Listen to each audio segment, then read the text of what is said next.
तो जो लोग सरकारी नौकरी की तैयारी कर रहे हैं उनके लिए एक बहुत ही अच्छी खबर है। फॉरेस्ट डिपार्टमेंट यानी वन विभाग ने 2026 के लिए 2 जबरदस्त भर्तियां निकाली हैं और आज हम इन्हीं 2 मौकों के बारे में विस्तार से जानने वाले हैं। सच में ये एक ऐसा चांस है जिसे कोई भी मिस नहीं करना चाहेगा।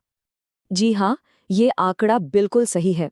कुल मिलाके 5,000 से भी ज्यादा पद खाली हैं। ये वाकई एक बहुत बड़ा नंबर है। तो चलिए सीधे मुद्दे पर आते हैं और देखते हैं कि इसमें क्या-क्या खास है।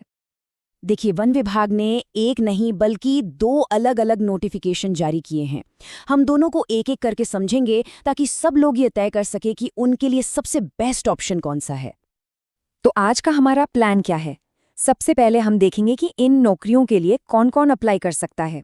फिर हम असम और SSC दोनों भर्तियों की पूरी डिटेल में जाएंगे। इसके बाद एप्लीकेशन के लिए क्या-क्या चाहिए, उसकी एक चेकलिस्ट देखेंगे और आखिर में सबसे ज़रूरी यानी डेडलाइंस पर बात करेंगे।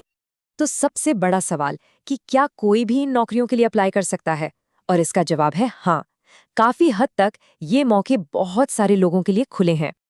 इन भर्तियों की सबसे अच्छी बात यह है कि इनकी योग्यता का दायरा काफ़ी बड़ा है। मतलब अगर कोई 10वीं पास है, 12वीं पास है या ग्रेजुएट है तो भी अप्लाई किया जा सकता है। उम्र की बात करें तो अलग-अलग पोस्ट के लिए 18 से 45 साल तक की सीमा है। और हाँ, ये नौकरियां पूरे भारत के पुरुष और महिला दोनों उम्मीदवारों के लिए हैं।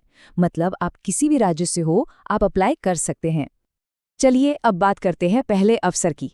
ये भर्ती असम पुलिस के फॉरेस्ट डिपार्टमेंट की तरफ से है और ये सच में एक बहुत बड़ी भर्ती है। तो असम में देखिए करीब 3,000 पद खाली हैं और सैलरी रेंज भी काफ़ी अच्छी है, जो 70,000 रुपये प्रति महीने तक जा सकती है। लेकिन सबसे कमाल की बात जानते हैं क्या है? कोई एप्लीकेशन फीस नहीं है। जी हाँ, ये आवेदन करना बिल्कुल फ्री है, जो इस मौके को और भी खास बना देता है। यहाँ पर कई तरह के पद हैं। फॉरेस्ट गार्ड और कांस्टेबल तो हैं ही, साथ में गेम वॉचर, फायरमैन और यहाँ तक कि इमरजेंसी रेस्क्यूअर जैसे पद भी शामिल हैं। यानी चुनने के लिए काफ़ी वैरायटी है। अच्छा, तो सिलेक्शन कैसे होगा?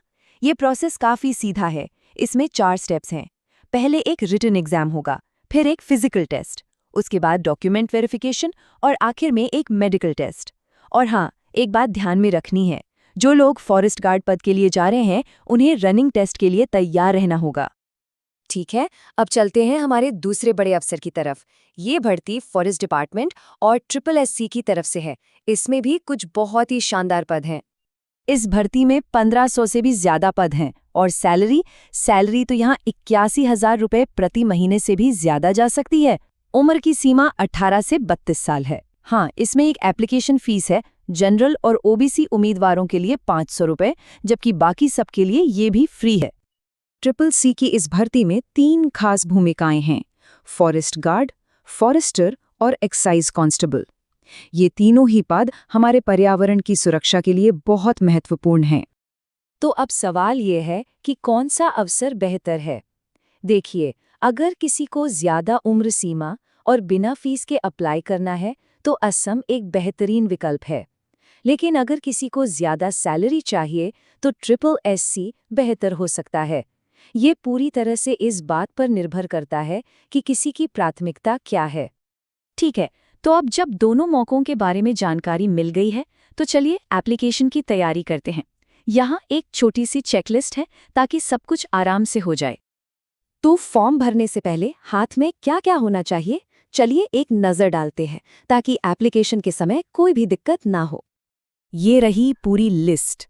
एक आईडी प्रूफ, आपकी मार्कशीट्स, एक हाल ही में खींची गई फोटो, सिग्नेचर और अगर लागू हो तो जाति प्रमाण पत्र। अप्लाई करने से पहले ये सब कुछ तैयार रखना सबसे अच्छा रहता है। ये बात बहुत ज़रूरी है। एप्लीकेशन में दी गई हर जानकारी आपके डॉक्यूमेंट से बिल्कुल मैच करनी चाहिए। अक्सर छोटी-छोटी गलतियों की वजह से फॉर्म रिजेक्ट हो जाते हैं और एक ज़रा सी चूक भी पूरी मेहनत पर पानी फेर सकती है। और अब बात करते हैं समय की। इन दोनों मौकों के लिए डेडलाइन पास आ रही है, इसलिए अब फैसला लेने और एक्शन लेने का समय है। ध्यान से सुनिए, SSC के लिए अप्लाई करने की आखिरी तारीख 7 फरवरी है और असम वाली भर्ती के लिए 22 फरवरी। समय तेजी से निकल रहा है, तो आखिरी दिन का इंतजार बिल्कुल मत कीजिएगा। तो अब सवाल ये है कि कौन सा रोल किसी के करियर के लिए सबसे सही है। इस जानकारी का इस्तेमाल करके ये तय किया जा सकता है कि कौन सा मौका भविष्य के लक्ष्यों के साथ सबसे बेहतर मेल खाता है। इस शानदार मौके को हाथ से जाने मत दीजिए।